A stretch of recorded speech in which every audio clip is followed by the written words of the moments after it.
Hola, muy buen día. Bienvenidos a un contenido temático más de metodología de la investigación.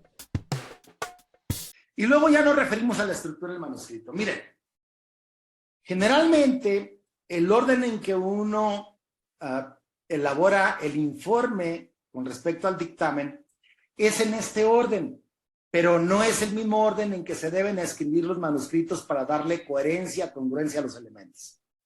Entonces, eso correspondería a lo que vendría siendo una sesión de trabajo con respecto a lo de redacción de artículos científicos, y no es lo mismo revisión que redacción. Bien, en ese sentido, las normas en general especifican que los resúmenes deben de estar conformados por entre 150 y 250 palabras. Y no con punto y aparte, porque se supone que los elementos que conforman el resumen, pues el resumen solo se puede elaborar si ya se desarrollaron las secciones anteriores. Entonces debe haber ahí elementos de introducción, materiales y métodos, resultados, discusión, o resultados y discusión, y conclusiones. En ese orden. ¿Verdad? Ahora, de veras, en la parte final del resumen, nosotros fuimos capaces de identificar los resultados relevantes a manera de conclusiones.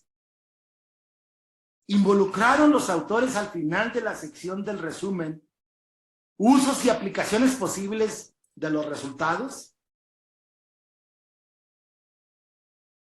Identificaron que aún es necesario generar conocimiento.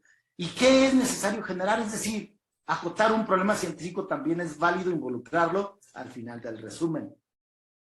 O bien de la sección de discusión, o bien en conclusiones.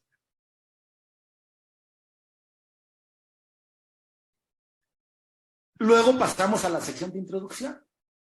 Insisto, no se puede emitir un juicio de dictamen si antes no se leyó de manera crítica y se ejerció el pensamiento crítico sobre todo el documento, desde el inicio hasta el final.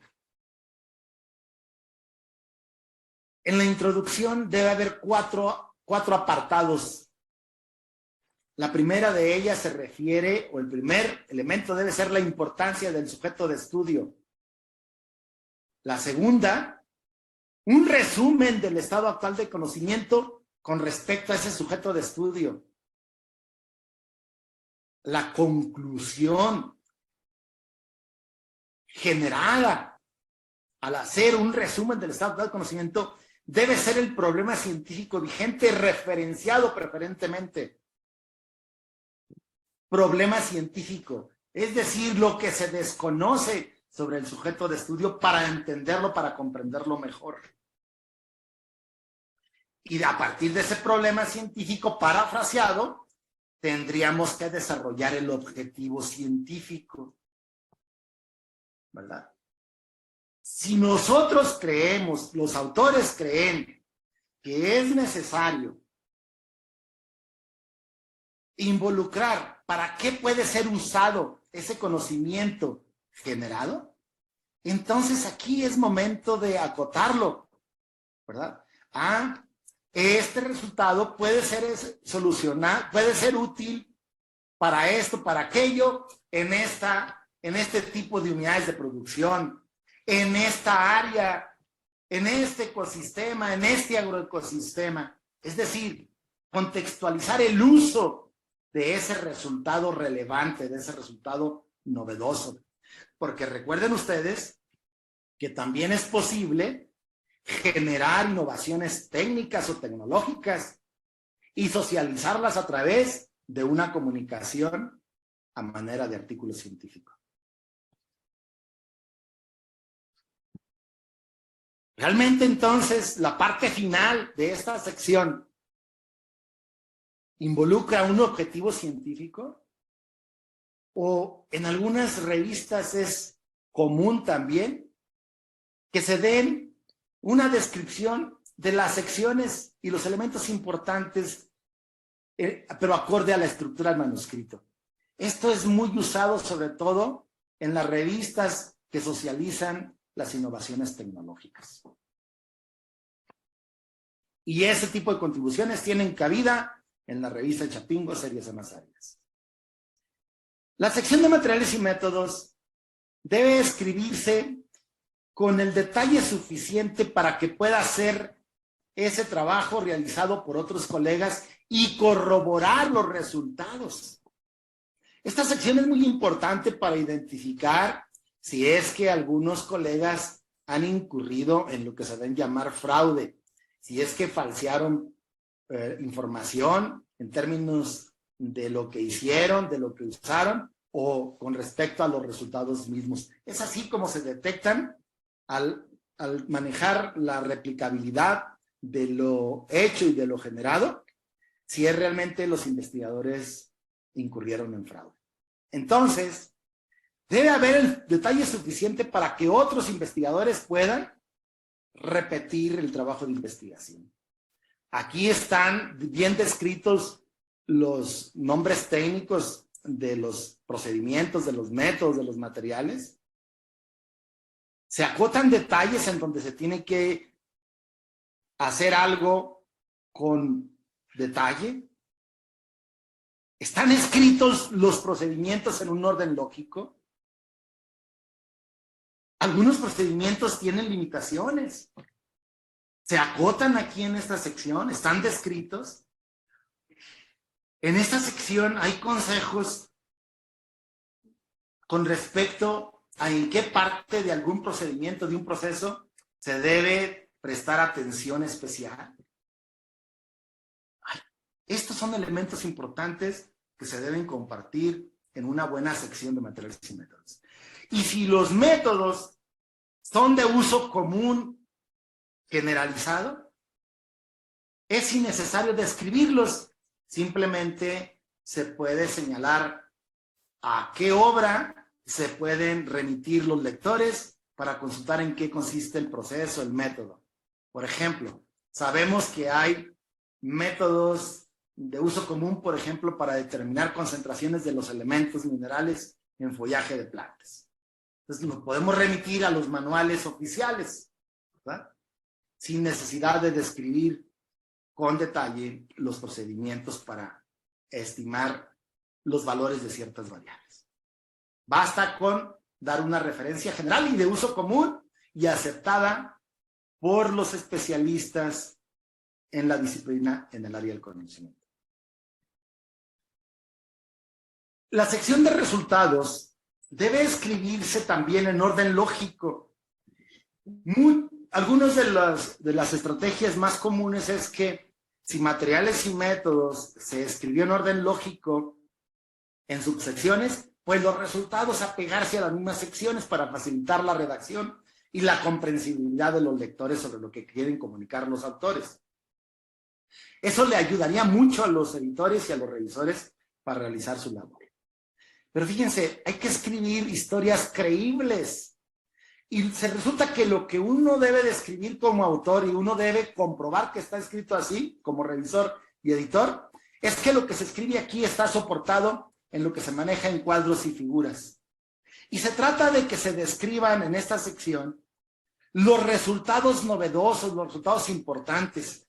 No todo lo que está en el cuadro, no todo lo que se aprecia en la figura, sino lo que realmente el autor considera que es una aportación novedosa, es decir, que es el conocimiento nuevo. Y hay que escribirlos vía oraciones breves, directas, concisas, bien estructuradas, al igual que los párrafos. Los resultados deben estar preferentemente expresados como que esto se identificó en pasado, es muy importante.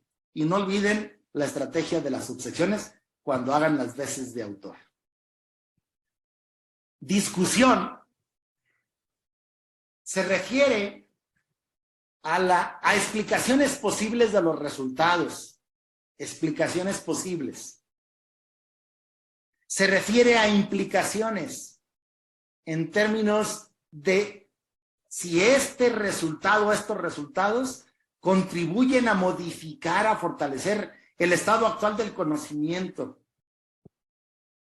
a usos y aplicaciones posibles de los resultados, o bien a precisar con detalle qué es lo que se requiere generar para comprender mejor al sujeto de estudio, para comprender mejor, para entender mejor al fenómeno.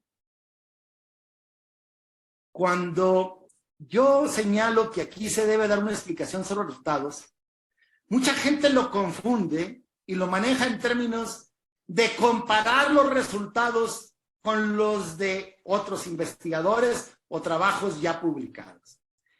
No es en sí tácitamente la comparación, es la explicación posible de los resultados, aunque muchas de las veces uno puede acotar, bueno, estos resultados o este resultado, tal resultado, coincide o discrepa de los consignados por fulanito y sutanito, ¿verdad? Pero luego uno debe, entonces, concluir, eso estaría como quien dice en el desarrollo del párrafo, pero uno debe concluir, ¿verdad? Pero no decir, díganme, si acoto mucho aquello de que este resultado coincide con lo que ya se sabía, estoy en esta contribución. ¿Aportando conocimiento nuevo? Obviamente que no. Si yo mismo lo estoy escribiendo, ¿verdad? Si el autor mismo lo escribió. Entonces eso va de mérito del manuscrito. ¿Sí? Y señalar que este resultado es novedoso, pues tendría que tener como conclusión, eso se manejaría en desarrollo en un párrafo, y la conclusión: ahora es necesario generar este conocimiento, porque aún se desconoce, obviamente, para entender mejor el sujeto de estudio o el fenómeno. En otras palabras, un investigador, un grupo de investigadores que entendió bien lo que hizo y lo que encontró, los resultados, debe ser capaz de generar, de describir al final de esta sección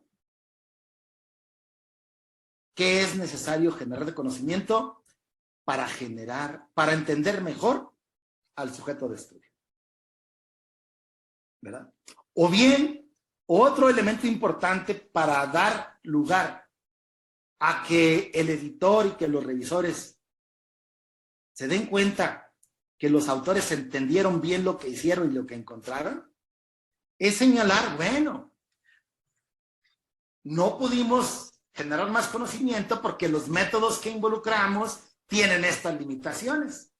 Entonces, por lo tanto, recomendamos que se usen estos métodos, estos procedimientos para generar conocimiento y entender mejor al sujeto de estudio. Estos elementos, compañeros, son los que le darían una idea favorable sobre el manuscrito a los editores y a los revisores de que los autores entienden lo que hicieron, por qué lo hicieron y los logros a que llegaron, los resultados mismos. En conclusiones, deben estar con toda claridad las respuestas a estas dos preguntas. A ver, ¿el problema científico realmente se resolvió? ¿El objetivo científico se logró tal y como están en la introducción? Qué bueno. Pero si en esta sección no retoman esa parte que se supone que está en introducción, pues entonces creo que los autores no entendieron qué se debe escribir en la sección de conclusiones. Ahora, los resultados deben estar escritos, pero no de la misma manera como están en la sección de resultados, o la manera en cómo están discutidos. No, deben estar escritos con otro vocabulario, pero de manera breve, directa y concisa. Y en esta sección también se vale acotar lo que sigue, los problemas científicos, si es que los autores realmente entendieron lo que se debe involucrar en esa sección. Hay otros elementos que deben estar con toda claridad en el manuscrito, los agradecimientos, si hubo fuente financiadora del proyecto, también aquí debe estar involucrada. Y el título, compañeros. El título debe reflejar el resultado relevante. En cuestiones de sociología, es muy común en Latinoamérica y muy particular en español, que los sociólogos utilicen títulos que llaman mucho la atención, pero como si fueran novelas lo que estuvieran comunicando, ¿verdad? Es decir, con un vocabulario de veras que llama mucho la atención, pero que nada tiene que ver con los resultados, en fin. Usan vocabulario muy rimbombante y eso en comunicaciones técnico-científicas de veras carece de sentido.